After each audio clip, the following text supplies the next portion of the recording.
should the government be taking stakes in the future of technology and the future of energy and other critical industries? You all know me. I'm a pure socialist, Pat. All I Oh want, my gosh, I was just going to say that. I want government control over everything. I just do not think that capitalism works, and I do not think the people have the ability to build businesses. We must depend on our government for everything. Okay, that's complete nonsense. But what is not complete nonsense is in every era, there are certain industries that are just too important to fail. The US government has always had ways and means of making these kinds of participative actions and contributions into industries that are critical. But in the past, we've done it in ways that are actually, in my opinion, more socialist than the ways that we could do them. What am I saying, for instance?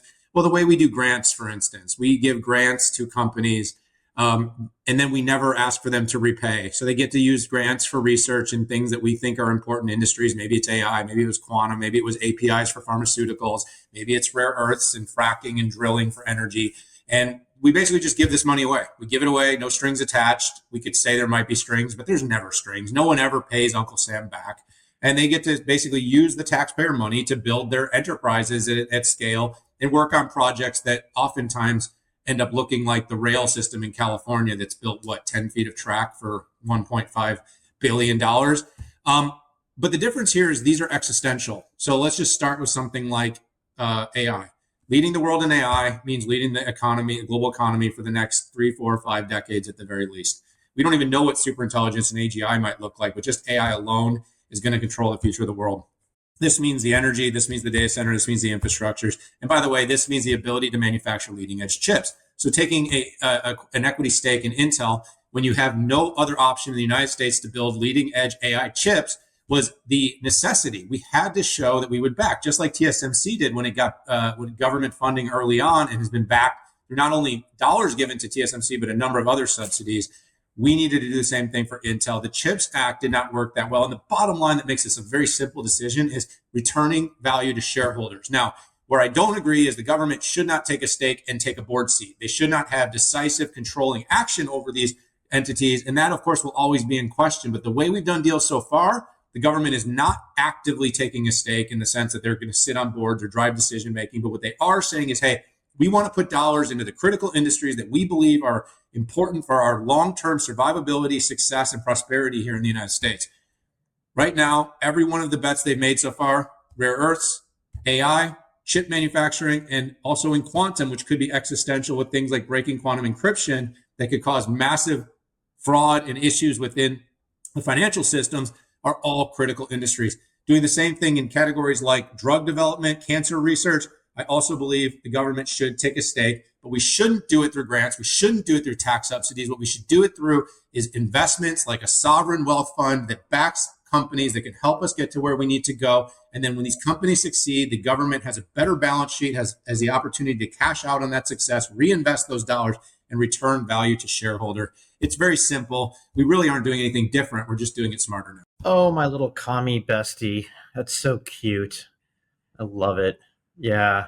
Let's just nationalize everything while we're at it, you know? Love it. So, no, seriously here. I think in markets that are in oligopolies or monopolies like foundries and rare earth, it makes sense. There's literally two rare earth metal companies, material companies, and there's one U.S. foundry that does leading edge with IP, and that's Intel. That makes sense. You have a tremendous amount of companies that are doing great.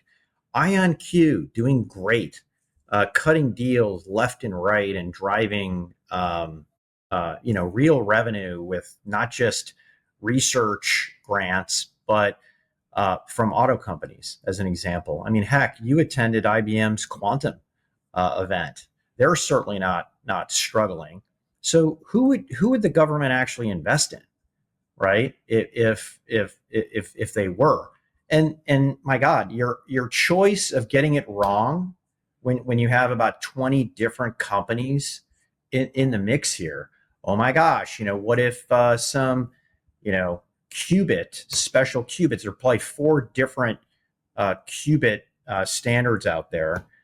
what are you gonna invest in? You're gonna invest in all of them. So, and you invest in all of them, you're really not investing in any of them.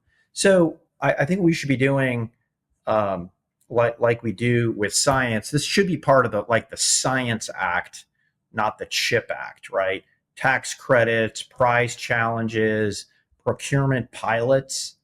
So equity certainly is the best way to buy a seat at the table, but picking who you would invest in, you're going to be wrong unless you invest in 10 companies. And then, what are you actually achieving with that? So Do you I'm believe done. it? Win. Let's move on. Do you believe that? Was that your real take? Yes. Yeah, I don't think the government should be investing in this. Yeah. Yeah. I mean, we're so far behind, so far ahead of the Chinese on this. It's not even funny. On which This AI? on quantum. Oh, well, I mean, obviously they have potentially to be able to filter through the for sure. I still think I prefer like with Intel getting a return. I just, the grants money of the CHIPS Act was all just going to get burned, and only potential winners would be shareholders of the company, including and could be the U.S. But yeah, I think that it's the problem is the modality that people think we don't do this now. I think there's a lot of unpacking DARPA and different ways that money gets filtered to companies that we think are interesting that never gets repaid. It's all taxpayer money.